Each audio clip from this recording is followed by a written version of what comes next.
All right, next week, kids are going to be dressed up. They're going door to door trick-or-treating. And before you head out with your family, though, we want to make sure that you are safe going trick-or-treating. Our Samir Islam, our doctor medical expert, joins us now to talk a little bit more about some of these tips to make sure that we are safe for Halloween. Thanks so much for joining us. We appreciate it. Thanks for having me on.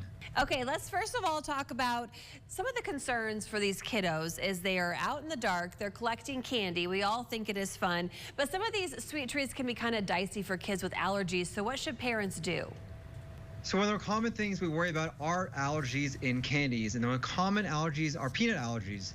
So the most important thing I recommend to my parents and also myself is just look at the candies that your kids are getting. So if your kid has a peanut allergy, obviously make sure there's no peanuts that are in there, but also be proactive. Carry an EpiPen or carry the pens that you know they're going to protect you and, more importantly, your kids from developing these allergies. But the most important thing is to be cognizant of exactly what type of candies your kids are getting. Always good to check that candy too before you get home for sure. All right, let's talk costumes. I've heard that some costumes can actually be dangerous because they could pose a choking hazard. Can you tell us more about that? Absolutely. Sometimes some of the costumes that the kids are wearing can be a choking hazard. So look for things that are loose, things that can be put in the mouth.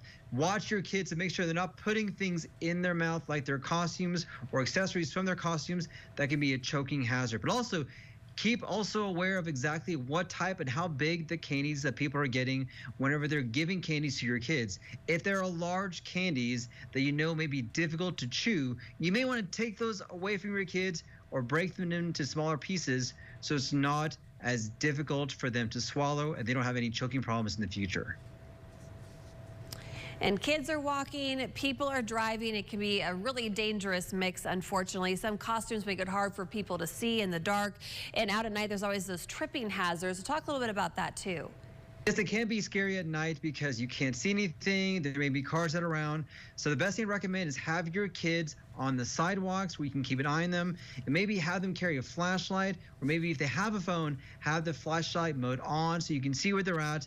And obviously make sure if they are wearing dark clothes, there's some way to highlight them. So whether you want to put some sort of stickers or reflective tape on the bags in which they're carrying their candy, these may be the best things you can do to make sure your kids are safe during the Halloween night.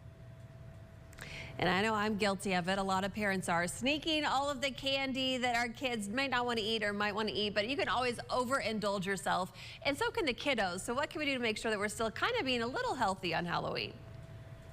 Now, it is easy for me as a doctor to tell everyone, hey, make sure you don't give your kids as much candy. But I'm a parent as well, and so it's hard for me to tell my kids on the one night of the year when everyone gets some candy to just not go crazy. What I tell myself and also my parents is use moderation. Maybe limit the candy that they have, but let them enjoy themselves. It's one night of the year. It should be okay.